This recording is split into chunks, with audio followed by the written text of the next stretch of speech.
கொடைக்கானல் இந்த ஒரு இடத்துல இருக்கக்கூடிய நிறைய மிஸ்ட்ரி பிளேஸை நம்ம இது வரைக்கும் எக்ஸ்ப்ளோர் பண்ணியிருக்கோம். ஆனா இன்னைக்கு நான் சொல்லக்கூடிய இந்த ஒரு லொக்கேஷனுக்கு சாயங்காலம் 4 மணிக்கு மேல போனா உயிரோட வர்றது ரொம்பவே கஷ்டம். பேரிஜம் ஏரி சாயங்காலம் 4 மணிக்கு மேல அங்க இருக்கக்கூடிய ஃபாரஸ்ட் செக் போஸ்ட்ல யாரையுமே உள்ள விட மாட்டாங்க. அப்படி அங்க இருக்கக்கூடிய மிஸ்ட்ரி தான் என்ன, தி சைலண்ட் வேலி வியூ பேரிஜம் ஏரிக்கு போற வழியில தான் இருக்கு. சைலண்ட் வேலி வியூ இது ஒரு பள்ளத்தாக்கு. இந்த ஒரு வியூ பாயிண்ட்ல நிற்கும் போது இயற்கையோட சத்தம் கூட கேட்காது. ஒரு அமானுஷ்யமான அமைதி நிலவும்.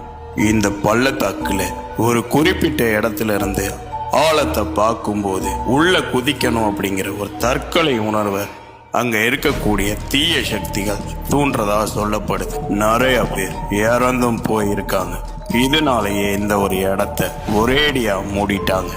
நடு ராத்திரி 2 மணிக்கு மேல பேரிஜம் ஏரியில வெள்ளை கலர்ல ஒரு உருவம் மிதந்துகிட்டே நடந்து வரத பார்க்க முடியும். அதே நேரம் கொடூரமான அழுகை சத்தத்தை ரொம்ப தெளிவா கேட்க முடியும். ஏரியை சுத்தி இருக்கக்கூடிய பைன் காடுகளுக்குள்ள பகல் நேரத்துல உள்ள போனாலே திசை மாறி போயிடுவாங்க. ஒருவேளை இரவு நேரத்துல உள்ள மாட்டிக்கிட்டா உயிரோட திரும்பி வர்றது ரொம்பவே கஷ்டம்.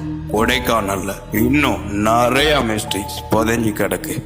வேணும்னு நினைச்சீங்கன்னா கமெண்ட் பண்ணுங்க. மறக்காம நம்மளை ஃபாலோ பண்ணிக்கங்க.